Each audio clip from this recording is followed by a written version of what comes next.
All right, then hi everyone else from my side. My name is Ben. I'm a partner at Blockchain Founders Capital. We are an early stage venture capital firm that invests in pre-seed and seed startups. We invest 200,000 to 300,000 tickets on average. We have 15 million fund, 3 partners. We invest globally, so half our current portfolio is European, the other half is American. We started early this year, so we're still a relatively new fund, and we plan to make 30, 40 investments the next 2 years. So if you're a founder in the blockchain space in the early stages, feel free to approach us. Very happy to talk to new founders on a daily basis. And in a nutshell, we focus on the blockchain space. So we invest in equity deals. We do not invest in tokens. But that having said that, we invest in companies that use blockchain technology to improve, to solve certain problems, or to offer products that are active within the web3 community as a whole. So that's our core focus. And with that restriction only, otherwise we're very agnostic to basically look into any vertical from like music, gaming, entertainment, fintech, insurance, looking for the best founders with great products to work on by leveraging this technology. And I thought, because everyone is so much in their own bubble, in their own job, I thought, because my job as a venture capitalist is maybe to educate a little bit for everyone who's not too familiar with the space, to also manage a little bit expectations when we talk about startups and growth and multi-billion-dollar valuations and so on. And I think the simplest way to start educating is always to think, when you think about a company, you can think about a certain life stage. So same as people, like companies are born at some point on the left side. There's the stereotype of like 3 founders sitting in a garage or an apartment with barely any money working on some shitty prototype. And after up to 10 years or more of continuous success and continuous exponential growth, transforming that little business that started in a garage into a multi-billion-dollar business that actually is a success story. And what's important to note here, and I think what most people do not understand, especially under the enthusiasm of a bull market, is that these stories require continuous exponential growth. And I think humans by default are really bad in thinking exponential intuitively. When we think about growth, we think always in linear terms. So I think the easiest way to explain this or to emphasize this is if you imagine yourself having this shitty prototype I talked about and giving yourself a value of $1 million as a company, and day one, transforming that within 10 years into at least a business that's more than $1 billion of worth, that's 1,000x. And if you actually take 1,000x and you break it down what it means on year-to-year growth, then conservatively it would mean you would need to double your business like year by year for 10 years in a row. And if you divide it into like, let's say 2 years, because companies usually raise within, let's say on average every 24 months until they go to the next stage, they need to 3 to 5x their company growth. And the growth can be expressed through different metrics. It depends on what kind of business model you have, what industry you're in. It could be numbers of user downloads, it could be amount of revenue, it could be amount of like enterprise clients you have closed and such. That varies. But generally speaking, whatever metric you think describes the success of your business, it needs to grow exponentially from stage to stage to stage. And keeping this up maybe for one stage, like in the beginning, is relatively doable. Keeping it up for 2 stages is also somewhat doable.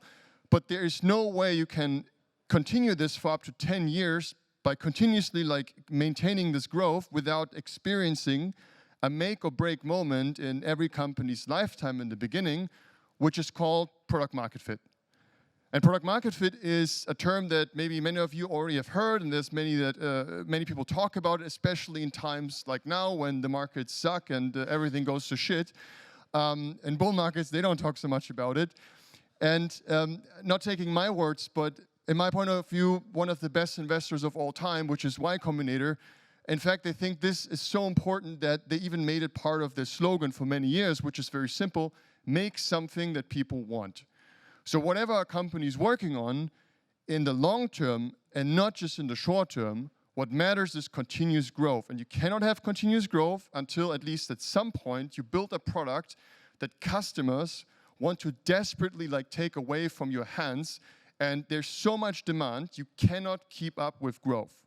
That's ideally what product market fit is supposed to look like in companies. Most companies have never experienced that, Most companies will never experience that, and most people, even working in successful companies, have never even been close when it actually happened. Because if you work for Facebook or Google or Airbnb today, it's already, product market fit already happened for their core business 5 to 10 years ago, and you don't even know what it looks like in the days when it happened. And I think this is super important as education for investors. It's also important for companies, because this is essentially what business and venture capital and high growth startups is about. And there's many success stories that tell their stories of how it could look like best case. Like you could take a company like Tinder, for example, who grew from 2013 to 2015 from like 0 to 500,000 users. In fact, they had, I think it was the first spring break season when the company existed, they grew within 2 or 3 months from 20,000 to 500,000 users. No paid marketing, word by mouth. Because users desperately wanted to, hook up during spring break, and there was no one else who was offering that, so they were dying to use their app. Or you could take Facebook, who in the first 2 years grew from 0 to more than 5 million users over just a few campuses. And they limited the company back then only to certain universities and then only to high school. So it was explosive growth. They could not keep up with the rate of growth. And this is why they raise a lot of money from venture capitalists, so they can expand the company, they can hire more people, they can increase the cloud infrastructure. But the demand comes first, the growth comes first, the money comes second. And maybe a third example you can take is eBay. In the 90s, was one of the most successful companies actually from the .com area that grew from 0, from I think it was a part-time project of the founder with a blog, to having more than 10 million auctions like sold on eBay within just 2 years. And this is something we can actually rarely see in companies when we think about it, also in Germany, and not just in the Web3 space, but also in the startup space as a whole. And there's also, but the tricky thing is that product market fit is not always easy to spot.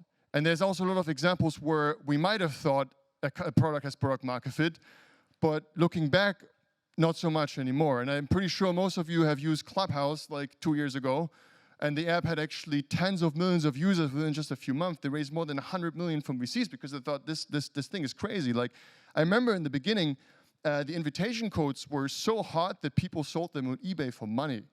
Like that's what at least an early stage of a product market fit looks like. But to actually not just experience product market fit symptoms, but also transform it into something that you can capture as value for long term and like kind of make a sticky product that users come back to, that's another challenge.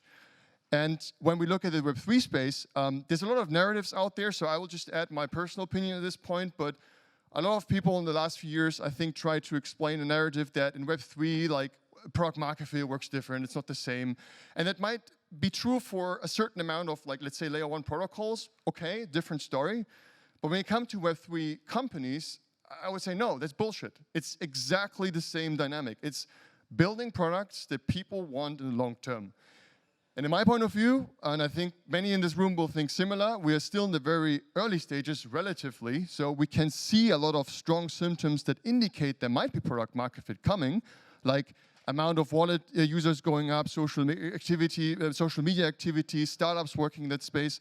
There's also a lot of companies where I think we can make a strong case for these look like sustainable businesses that will exist still in 3, 5, or 7 years successfully, but we're still in relatively early stages, and we still need to prove that this is the case.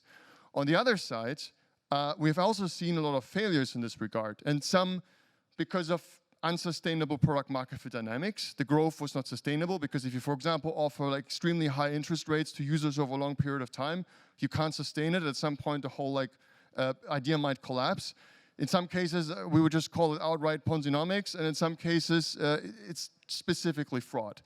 And I don't think it's a coincidence that many of the projects in the Web3 space who have experienced that journey started by trying to raise like tokens like really early stage. And we're not protocol investors, so investing in layer 1 protocols is a different thing.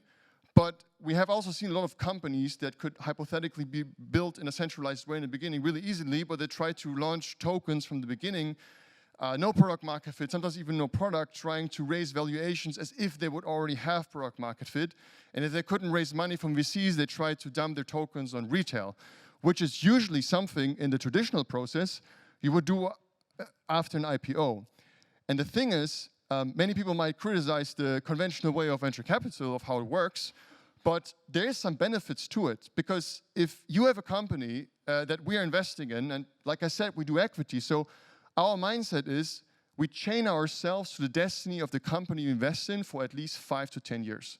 So we are enforced, like by day one, from our incentives to think long term.